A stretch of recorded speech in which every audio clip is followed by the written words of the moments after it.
All right, now the Hawks have also raided Johannesburg City Power and confiscated documents. This is one of our developing stories then. This is part of the investigation into alleged irregular payments made to contractors.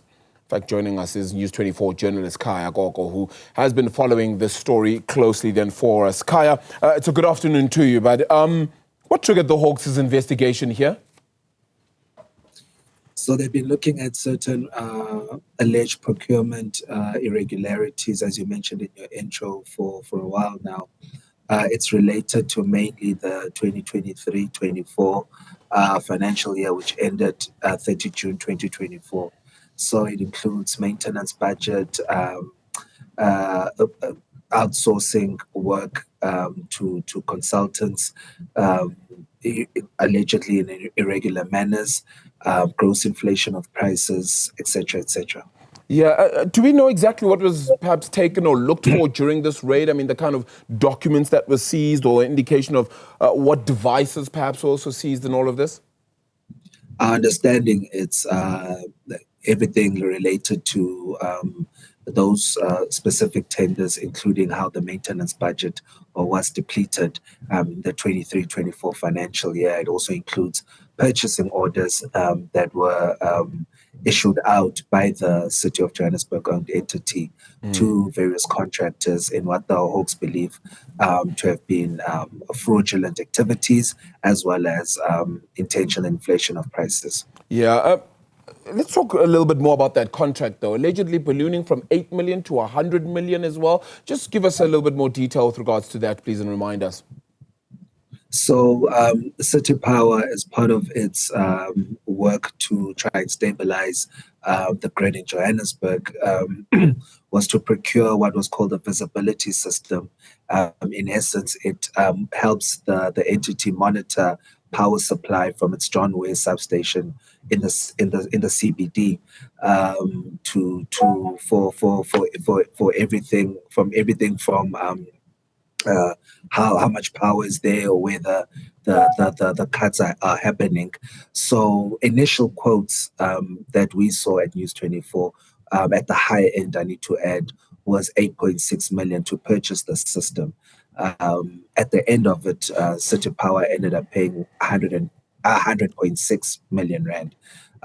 So, without any of the specifications or additional job numbers added to it. And we believe that the Hawks are also looking into that contract. Yeah, just tell us a little bit more. Is the CEO, do you know at all, Chief Mashava, then formally implicated in any way in all of this? Or is her leadership simply under scrutiny due to some oversight failures here? So according to the information we sourced at News 24, there are payments that she made, certainly for the consultancy contracts. Some of those payments were generated from her office and signed by her personally. We have also reported on those as well. It has to do with also a business breakfast, what they call the stakeholder engagement event that she had signed off. And some of the things that they were outsourcing to these consultancies were things that are basically contained within job descriptions of the executive management. So it's not just her, as far as we know, but to answer specifically on her, I know that the consultancy contract seemingly implicates her. Yeah. You say it's not just her, but is it also just City Power then? Because the question could be, could this expand beyond other City of Johannesburg departments or even officials? Well, we've also reported that the Auditor General has made some scathing remarks, not just on this City Power, but the City of Johannesburg as well.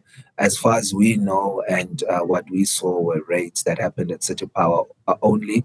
We haven't heard of any pending raids or any raids that happened at its parent company, the City. That's for the Hawks to answer for. But for far as we know, it's just at City Power at the moment. Yeah, all right. Were there any red flags perhaps raised by previous audits or forensic reports? I mean, I know you speak about the Auditor General's one as well, and does that sort of just align with what the Hawks are probing at this point in time? Do we know if the two match? What's ironic is that the same things that were flagged by the Auditor General was also flagged by the City of Johannesburg Finance Department. So they also produced reports showing that its entity, City Power, is about 16.3 billion rand. Has a 16.3 billion rand negative bank balance, which has been accumulated over the years, and they cite things like irregular expenditure of about 5 billion rand that happened in the 23-24 financial year. That's the same amount that was flagged by the Auditor General. So these things, to answer your questions, have been flagged. Whether they've been implemented is another story, and that's what the Hawks is looking into. News 24 journalist Khaya Koko, thank you so much for the time, but really appreciate it. We'll certainly be catching up on this story. Then so much more still in store, of course, as this continues. But the Hawks raiding City Power's Johannesburg headquarters, then that investigation continuing. We'll try and get as much for you as we possibly can as and when the news continues to develop.